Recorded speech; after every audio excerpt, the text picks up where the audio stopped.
É uma satisfação enorme estar aqui hoje, de forma presencial, nesta reunião multidisciplinar. E eu agradeço à Associação Médica de Minas Gerais por essa grande parceria, pela organização deste evento, e parabenizo esta casa, essa instituição, pelos 75 anos. Muitos parabéns para essa diretoria também. Vamos conversar, então, sobre a situação de câncer de mama, a realidade brasileira.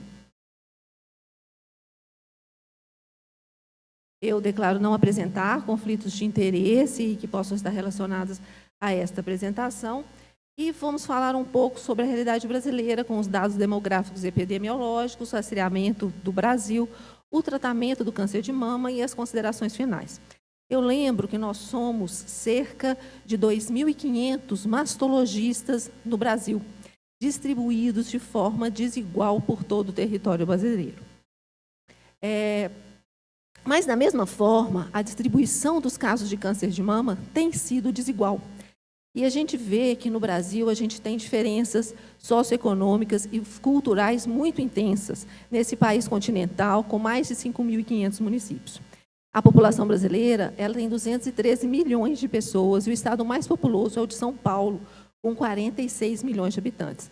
Por outro lado, o menos populoso é o de Roraima, com 644 mil. Guardem esse número. Nós apresentamos na Jornada Paulista de Mastologia de 2019 um estudo que falava sobre exatamente essa proporção entre câncer de mama em mulheres e câncer de mama em mastologistas. Então, aparentemente, nas diversas regiões do Brasil, a gente tem uma diferença muito grande nessa distribuição de câncer de mama em relação à quantidade de mulheres. Tem região que tem muito mais câncer por mulher. Mas, da mesma forma, como os mastologistas também estão distribuídos de forma desigual, não há uma diferença tão grande de tratamento, de quantidade de mastologista para a quantidade de casos de câncer de mama tratados no Brasil. Outros dados demográficos que são importantes de epidemiologia, eles têm a ver com a questão do rastreamento. Então, a população feminina brasileira que é rastreada ou que deveria ser rastreada pelo Ministério da Saúde de 50 a 69 anos, ela é mais ou menos assim, 22 milhões de mulheres. Já pela Sociedade Brasileira de Mastologia, o rastreamento ele deveria ser entre 40 e 74 anos ou mais, e são 40 milhões de mulheres. Então, esse número ele faz uma diferença muito grande quando a gente vai planejar ou programar rastreamento. Por outro lado, o câncer de mama, a gente sabe que é uma doença que está tendo um aumento de incidência, sendo que no Brasil há uma projeção de 66.280 casos para esse ano de 2021, né, 2020, 21 e 22. E o câncer de mama, ele faz 1/3 de todos os cânceres femininos, é o câncer mais frequente na atualidade. E no Brasil, a gente sabe que 80% das pessoas, elas têm como sistema de saúde o sistema público.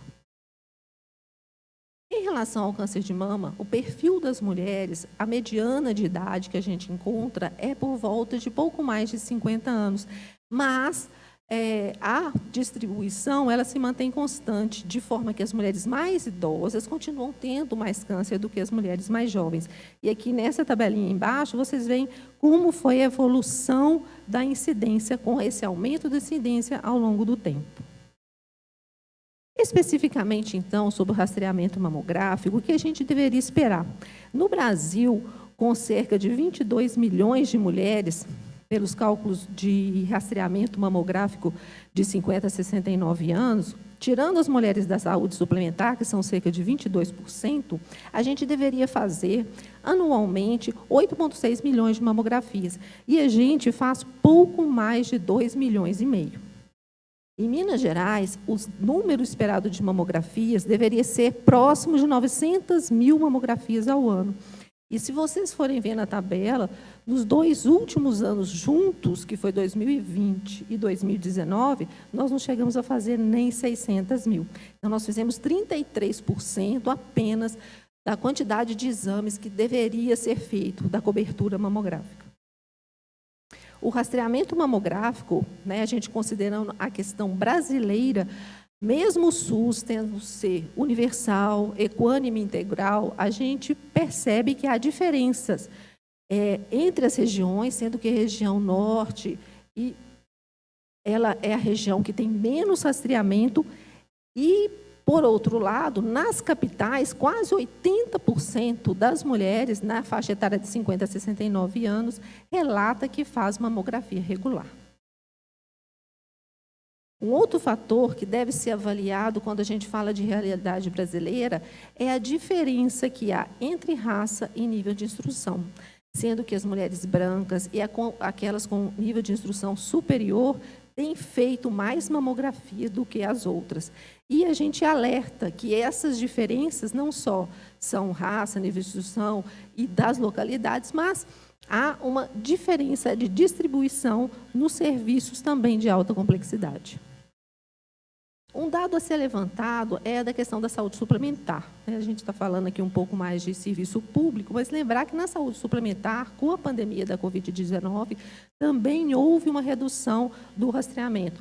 Um grande plano, um grande convênio aqui da região da Grande BH demonstrou que houve uma redução de 24% da realização de mamografias de 2020, comparando com 2019, e de 17% comparando 2021 com 2019. E é importante a gente verificar que as pacientes de 60 anos ou mais mantiveram, que são aquelas as duas antepenúltimas, né? Essas duas colunas mostram que, mesmo em 2021, elas ainda continuaram com uma redução no rastreamento mamográfico. Um trabalho que é muito apresentado sobre essa questão da realidade brasileira é o Amazônia 3, que é um estudo prospectivo de 23 centros, e que foi feito tanto da saúde pública quanto da saúde suplementar, sendo que pacientes do SUS eram 63%, com essa idade média de pouco mais de 50 anos. E aí a gente vê a disparidade que há entre SUS e saúde suplementar. Sendo que no SUS, quase 80% das mulheres, elas vão ao primeiro atendimento com sintoma. Elas têm alguma lesão palpável, não é detecção por mamografia. E na saúde suplementar, esse número é 40%.